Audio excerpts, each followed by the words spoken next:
बोलिए। भगवान शिव ने कहा, मेरी प्यारी पार्वती, कितने प्रेम से बोल रहे हैं। ठीक है, with all the effects. Yes yes, बोलिए। अब कृपया श्रीमद् भगवत गीता के 8वें अध्याय की महिमा सुने। बहुत सुंदर है। हाँ। इसे सुनने के बाद आपको अत्यंत सुख का अनुभव होगा।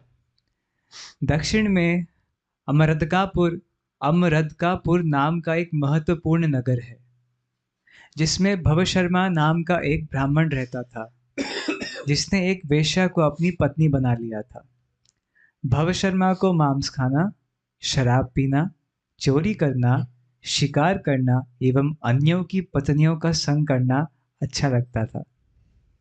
एक दिन उस पापी भवशर्मा को एक भोज में आमंत्रित किया गया, जहां उसने इतनी मदिरा पी ली कि वह उसके मुंह से बाहर निकलने बाहर लगी। निकलने लगे। भोज के बाद वह बहुत बीमार हो गया और गंभीर पेचिश से पीड़ित हो गया और और कई उसको तनिष्क प्रभु नहीं मिले इलाज कराने के लिए। ठीक है। हाँ हाँ।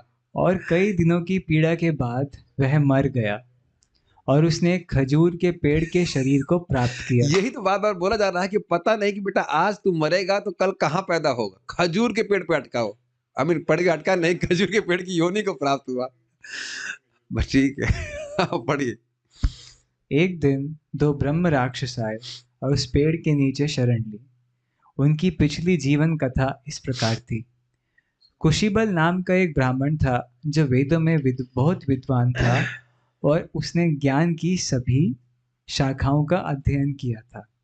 उसकी पत्नी का नाम कुमति था, जो बहुत ही दुष्ट प्रवृत्ति की थी। यद्यपि वह ब्राह्मण बहुत विद्वान था, परंतु वह बहुत लालची भी था।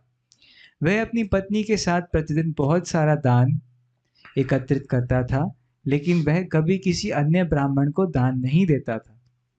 जब उनकी मृत्यु का समय आया, तो उन दोनों ने ब्रह्म राक्षस का रूप प्राप्त किया। ब्रह्म राक्षस के रूप में वे निरंतर भूख और प्यास से पीड़ित होते हुए पृथ्वी पर इधर उधर भटकते रहते। एक दिन उन्होंने उस खजूर के पेड़ के नीचे विश्राम किया। उस समय पत्नी ने पति से पूछा, ब्रह्म राक्षस होने के इस श्राप से हम कैसे मुक्त हो सकते हैं? तो पति ने उत्तर दिया, ब्रह्म के ज्ञान से, आत्मा के ज्ञान से एवं कर्मों के ज्ञान के द्वारा ही यह हो सकता है। अन्यथा इस तरह के ज्ञान के बिना हमारे पाप पूर्ण कर्मों के फल से मुक्त होना संभव नहीं है। यह सुनकर पत्नी ने पूछा, हे प्रभु, ब्रह्म क्या है? आत्मा क्या है? कर्म क्या है? किम तद ब्रह्म, किम अध्यात्म, किम कर्म पुरुषोत्तम। ये समझ में आया? ये भगवत गीता के 8वें अध्याय के पहले श्लोक का आधा भाग है। ऐसे स्पॉन्टेनियसली उसने बोल दिया, किम तद ब्रह्म किम अध्यात्मम किम कर्म पुरुषोत्तम। पुरुषोत्तम कौन? भगवान श्री अर्जुन ने कृष्ण। पूछा तो पुरुषोत्तम मतलब भगवान कृष्ण, और वो अपने प्रिय ब्रह्म राक्षसपति को बोल रही है। हर व्यक्ति ही मानता है, हे पुरुषों में उत्तम, आगे ब्रह्म राक्षस, तो ब्रह्म राक्षस को एड्रेस कर रही है। लेकिन हे पुरुषोत्तम, ये बताइए कि ब्रह्म क्या है, अध्यात्म क्या है, कर्म क्या है, देखो, और उसका उद्धार कैसे होता है, देखिए। हाँ। अब सहस ये बताइए कि क्या इस राक्षसी को इसका अर्थ पता था गीता के कंटेक्स्ट में? क्या ये पता था कि यह श्लोक गीता का है? तो कई बार हम लोग जब पारायण करेंगे ना, तो कहेंगे हमको तो अर्थ समझ में नहीं आ रहा, हम पारायण क्यों करें? सहसा पत्नी ने श्रीमद् भगवद गीता के 8वें अध्याय के पहले श्लोक के आधे भाग का उच्चारण कर दिया। उस समय उस आधे श्लोक को सुनकर भवशर्मा उस पेड़ की योनि से मुक्त हो गया और पुनः एक ब्राह्मण के शरीर को प्राप्त किया, जो सभी पापों से पूरी तरह मुक्त था। अचानक आकाश से एक पुष्प विमान आया, जो उस पति पत्नी को वापस वैकुंठ ले गया। अब हमारा ऑब्जेक्शन है कि भाई हम तो इतने पारायण कर लिए, हमारे लिए क्यों वापस नहीं आ रहा? तो ये घटनाएं सभी के संग तुरंत हों ऐसा जरूरी नहीं है। यही इस कथा में आप देख लेंगे कि ये लोग वैकुंठ तुरंत चले गए, खजूर का पेड़ बाद में ब्राह्मण बना, फिर वो आगे भक्ति करके चला गया। तो ये कुछ आप नहीं कह सकते हो कि अभी कि मेरे संग नहीं हो रहा है तो ये एकदम ये फालतू है या इसमें कोई काम दम नहीं, ऐसा नहीं होता। हाँ, किसी के संग कभी भी हो सकता है जी। तत्पश्चात उस ब्राह्मण भव शर्मा ने बड़े सम्मान के साथ वह आधा श्लोक किम तद ब्रह्म किम अध्यात्म किम कर्मा पुरुषोत्तमा लिखा और भगवान कृष्ण की पूजा करने की इच्छा से वह काशीपुरी गया और निरंतर आधा श्लोक जप करते हुए बड़ी तपस्या करने लगा। इस बीच वैकुंठ में लक्ष्मी जी ने भगवान विष्णु को अपने शयन से सहसा उठा देखकर हाथ जोड़कर पूछा, आप अपनी नींद से सहसा क्यों उठ गए? भगवान विष्णु ने कहा, मेरी मेरा बीपी बढ़ गया है। नहीं, भगवान विष्णु का बीपी कभी नहीं बढ़ता है। ठीक। मेरी प्रिय लक्ष्मी, काशीपुरी में गंगा नदी के तट पर मेरा भक्त श्रीमद् भगवद हाँ, गीता के 8वें अध्याय के आधे श्लोक का निरंतर जप करते हुए बड़ी तपस्या कर रहा है। देखिए कितना सुंदर बात है।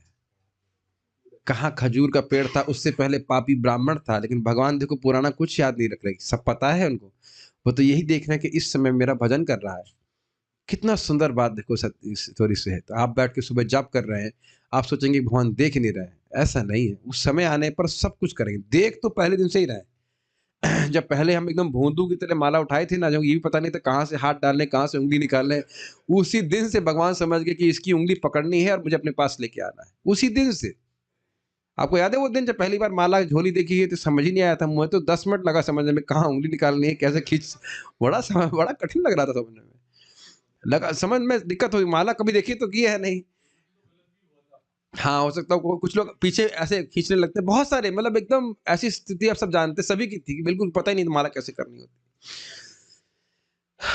तो ये सब रहता है, तो उस दिन से भगवान नोट कर रहे हैं, सब नोट कर रहे हैं। आप जो तपस्या कर रहे हो, जो जो व्रत कर रहे हो भगवान के लिए, सब नोट कर रहे हैं।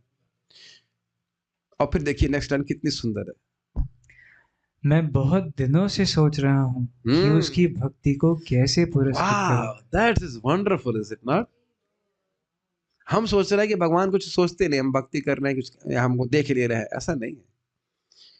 पहले दिन से ही भगवान कृष्ण सोच रहे हैं। कभी भगवान ध्यान अनमनस्क नहीं होते मेरे भक्तों से।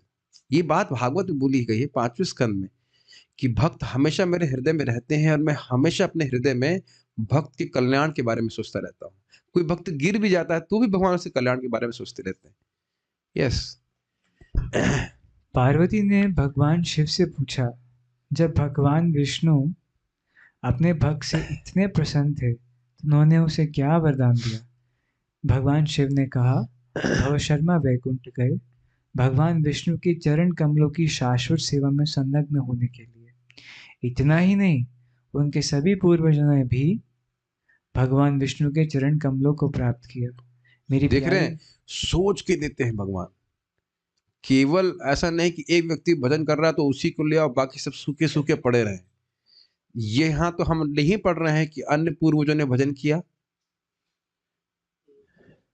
ये गौरांग प्रभु बता रहे थे ना कि अपने किसी फैमिली पार्टी में गए थे वापस, तो जिन्होंने बताया कि भाई एक व्यक्ति भक्त बन जाता है तो बाकी रिश्तेदारी पहुंच जाते हैं। तो एक रिश्तेदार बोला, भाई तू करता रहे करता रहे, कुछ जरूरत हो पैसे वैसे की बता देना, भेज दूंगा, कि मेरे से तो नहीं हो रहा था। और लेकिन ये सत्य बात है।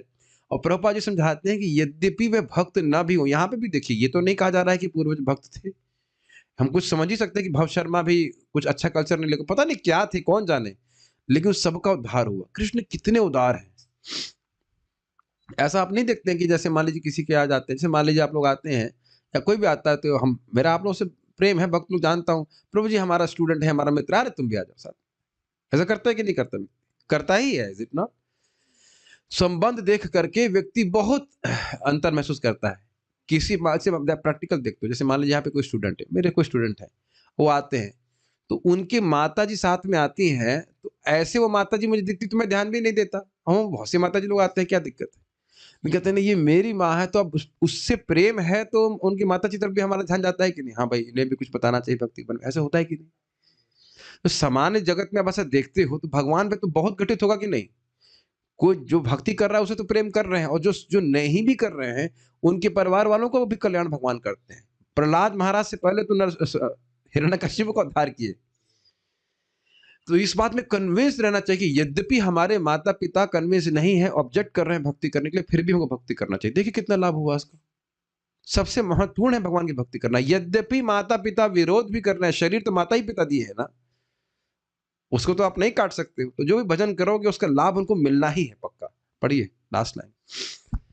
मेरी प्यारी पार्वती, मैंने आपको श्रीमद् भगवद गीता के 8वें अध्याय की महिमा के विषय में बस थोड़ा सा ही बताया है। हाँ, तो ये सब है। अब हम लोग अब अच्छे से उच्चारण कीजिए। श्रीमद् भगवद गीता अध्याय 8। अर्जुन उवाच किं तद् ब्रह्म किमध्यात्मं किं कर्म पुरुषोत्तम अधिभूतं च किं प्रोक्तम् अधिदैवं किमुच्यते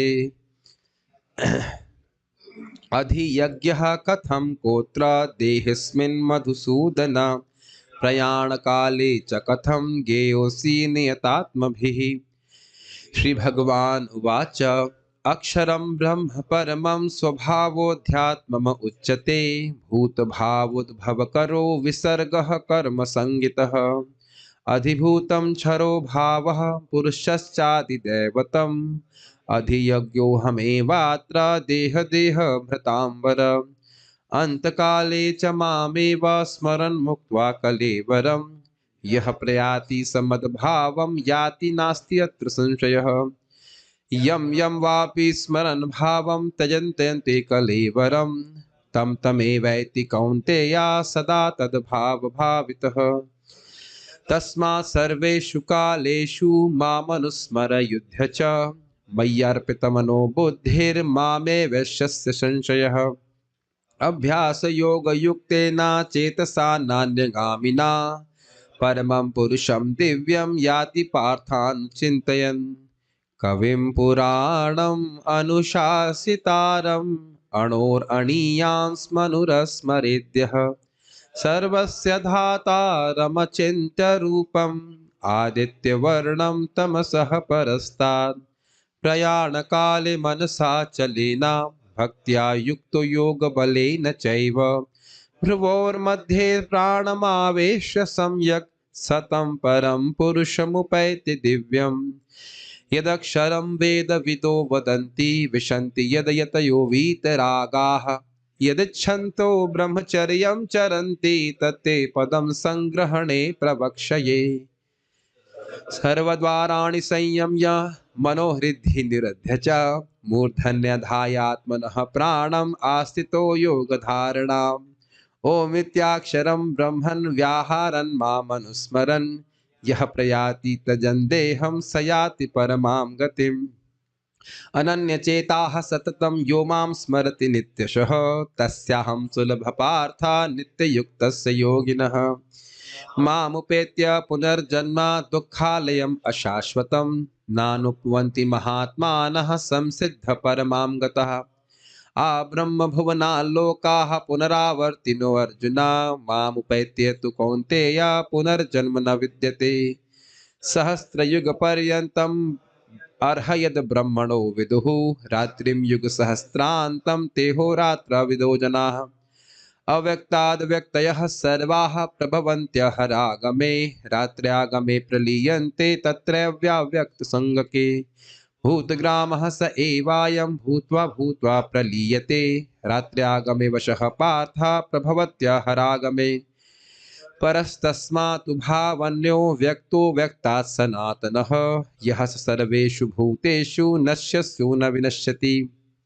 अव्यक्तोऽक्षर इत्युक्तस्तमाहु परमां गतिं यं प्राप्य न निवर्तन्ते तद्धाम परमं मम पुरुषः सः परः पार्था भक्त्या लभ्यस्तनन्यया यस्यान्तःस्थानि भूतानि येन सर्वमिदं ततम् यत्र काले त्वनावृत्तिम् आवृत्तिं चैव योगिनः प्रयातयान्ति तं कालं वक्ष्यामि भरतर्षभ अग्निज्योतिरिह शुक्लः षण्मासा उत्तरायणं तत्र प्रयात गच्छन्ति ब्रह्मविदो जनाः धूमो रात्रिस्तथा कृष्णः षण्मासा दक्षिणायनं तत्र चान्द्रमसं ज्योतिर्योगी प्राप्य निवर्तते शुक्लकृष्णे गति हीयते जगतः शाश्वते मते एकया यातयनावृत्तिम् अनन्या वर्तते पुनः नैते स्थिति पार्थ जानन् योगी मोह्यते कश्चन तस्मात् सर्वेषु कालेषु योगो युक्तो भवार्जुन वेदेषु यज्ञेषु तपःसु चैव दानेषु यत् पुण्यफलं प्रदिष्टम् अत्येति तत्सर्वमिदं विदित्वा योगी परं स्थानमुपैति चाद्यम् हरे कृष्णा कृष्णा कृष्णा हरे हरे हरे राम राम राम हरे हरे। बहुत बहुत धन्यवाद।